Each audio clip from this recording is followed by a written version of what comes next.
कोई व्यक्ति आधुनिक है या नहीं, इसकी पहचान कैसे होती है? विचारों से होनी चाहिए, है ना। हम में से अधिकांश लोग कपड़ों से कर लेते हैं, हेयर स्टाइल से कर लेते हैं, अलग बात है। ड्रेस से कर लेते हैं कि अगर किसी ने, जैसे किसी पुरुष ने कुर्ता पायजामा पहना है तो हम मान के चलते हैं कि मध्यकाल सीधा आधुनिक काल में उठ के आ गया है।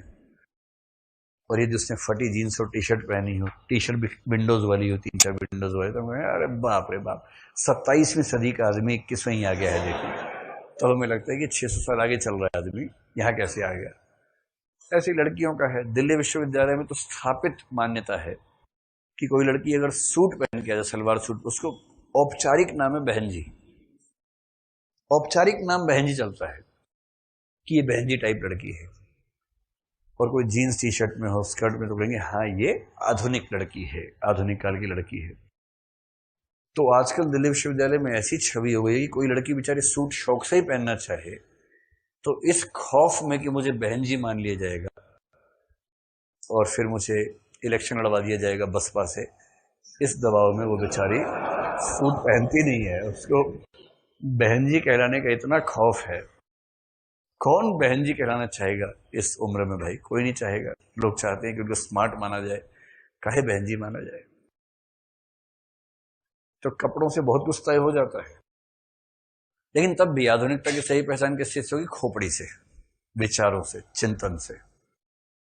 और चिंतन का मतलब है कि आपको सोचने में डाउट होना चाहिए, संदेह होना चाहिए। हर स्थापित मान्यता पे संदेह होना चाहिए, तटस्थ विचार होने चाहिए। जिस चीज को अनुभव नहीं कर लेंगे, जिस चीज का तर्क नहीं होगा, उसको नहीं मानेंगे, ये दावा होना चाहिए आपके पास, जो कबीर के पास था।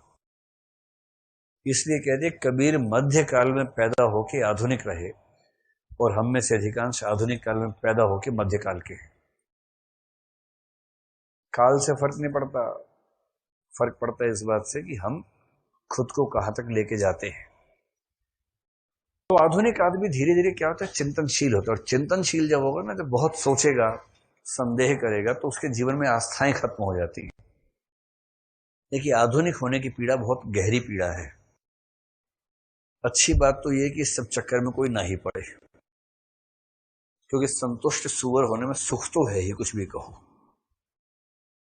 आप किसी सुअर के चेहरे पर यह भाव नहीं देखेंगे कि मैं बहुत दुखी हूं। नाला देखते इतना खुश हो जाता है कि मजा ही आ गया, मुझे तो जीवन का सारा सौंदर्य एक साथ उपलब्ध हो गया है। इसी में लौटूंगा, इसी में खा पी लूंगा, इसी में नहाऊंगा, गर्मी भी नहीं लगेगी, पड़ा रहूंगा इसी में, मस्त रहता है एकदम। उसका सौंदर्य बोध भी अलग किस्म का है। उसे फर्क ही नहीं पड़ता उसका मुंह कैसा हो गया है, एक पूरी साइड में कीचड़ लगा है, एक तरफ सफेद है, एक तरफ काला हो गया है, फर्क ही नहीं पड़ता है। उसकी स्पीशीज के नर मादा को इससे फर्क ही नहीं पड़ रहा, वो इसी में खुश है सब लोग। लेकिन सुअर सुअर ही होता है, कितना ही पाउट रेडीमेड बना हो उसका, लेकिन रहेगा तो सुअर ही, है ना। वो मनुष्य तो हो नहीं जाएगा, इंसान होने का अपना मजा है। तो अगर आप आधुनिक नहीं है तो आप खुश रहेंगे।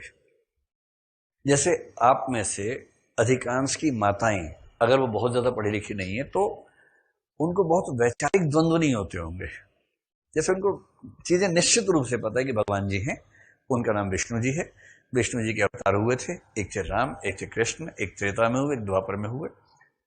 इनको सब निश्चित पता है।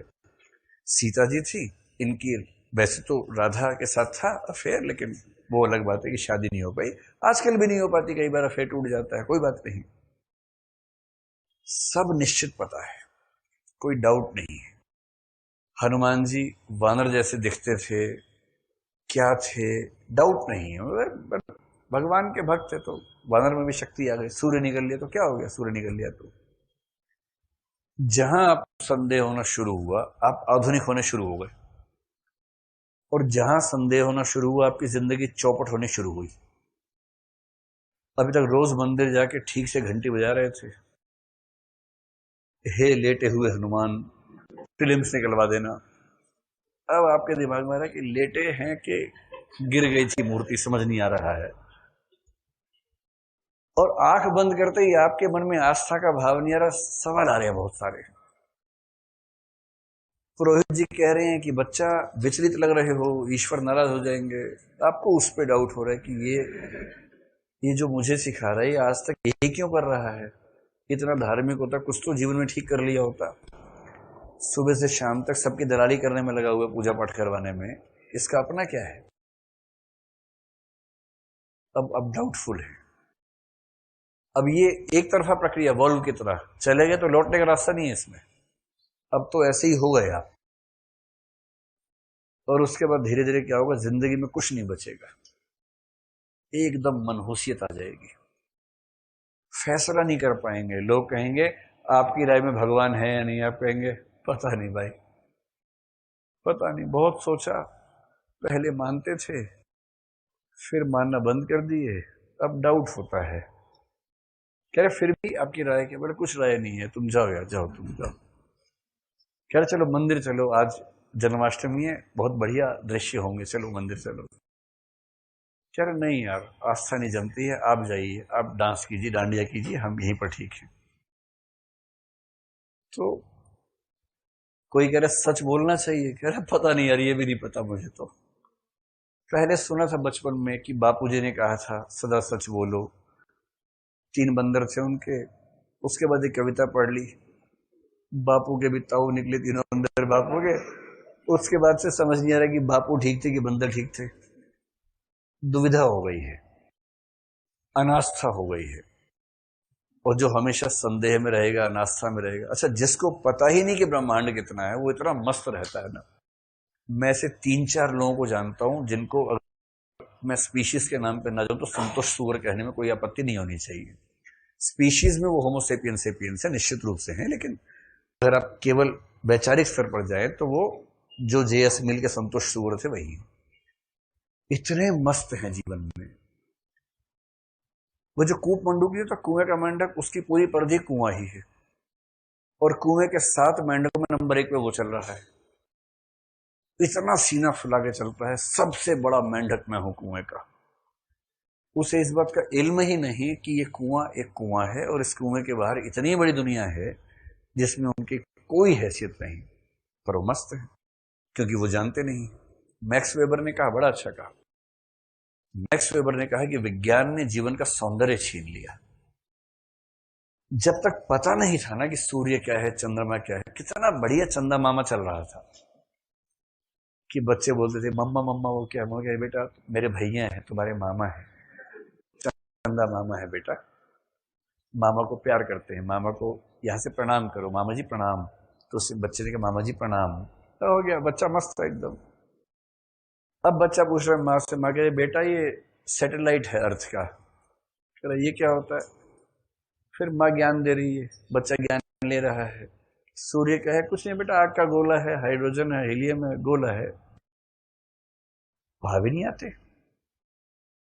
इसलिए मैक्स वेबर ने कहा ज्ञान ने आनंद के झरने सुखा दिए सारे के सारे। सब पता लग गया, और जैसे ही पता लगा उबाऊ हो गया, कोई सौंदर्य बचा ही नहीं। इसलिए कहते हैं जो ठीक से पढ़ लिख लेता है ना, उसकी जिंदगी चौपट हो जाती है। यही नए कवियों का हुआ है। निरर्थकता बोध इतना गहरा है, कुछ लोग हर छोटी बात को बड़ा बना देते हैं। अच्छे लोग हैं, आमतौर पर पुरुषों महिलाओं की तुलना में कहते हैं कि महिला वो है जो छोटी सी छोटी बात को बड़ा करके देख लेती है, और पुरुष पैदाइशी मनहूस प्राणी होता है, वो हर बड़ी से बड़ी चीज को छोटा करके देखता है। जैसे पति पत्नी, उनका 1 या 2 बच्चे हैं। अब महिला इसी में खुश हो जाएगी, आज हमारे बच्चे ने पहली बार 1 कदम चला। पुरुष सोच रहे तो क्या हो गया, सारी दुनिया चल रही है, क्या हो गया इसमें। अरे अरे तुम्हें शर्म नहीं आती, पहली बार चला है 1 कदम। 1 हफ्ते बाद आज 2 कदम चला है, इसी में एकदम खुश, इतनी खुश है भाई। एक फूल खिल गया गमले में, उसी में 3 दिन खुश, फूल खिल गया। पति को बताया तो क्या होगा, 1 ही खिला है, उसके घर में 4 खिले हुए हैं। तो उसके पास दुखी होने की एक एक्स्ट्रा वजह हमेशा मौजूद है, क्योंकि वो ब्रह्मांड के कंपैरिजन में देख रहा है, और ये देख रही है शून्य के कंपैरिजन में। बहुत छोटे स्तर पर खुश रहेगी हमेशा। इसलिए महिलाओं में खुशी का इंडेक्स, जबकि उनका जीवन पुरुषों से खराब होता है, उसके बाद भी खुशी का इंडेक्स आमतौर पर बेहतर रहता है।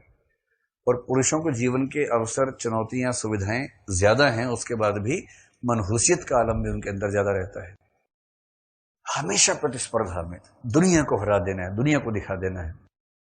और कितना भी दिखा लीजिए, आप 4 को दिखाएंगे, 2 आपको भी दिखा देंगे, क्योंकि खुले मैदान में युद्ध में कोई एक जीतेगा नहीं, सब जीतेंगे, थोड़ा थोड़ा जीतेंगे, और एक हमेशा चलने वाली प्रतिस्पर्धा में रहेंगे।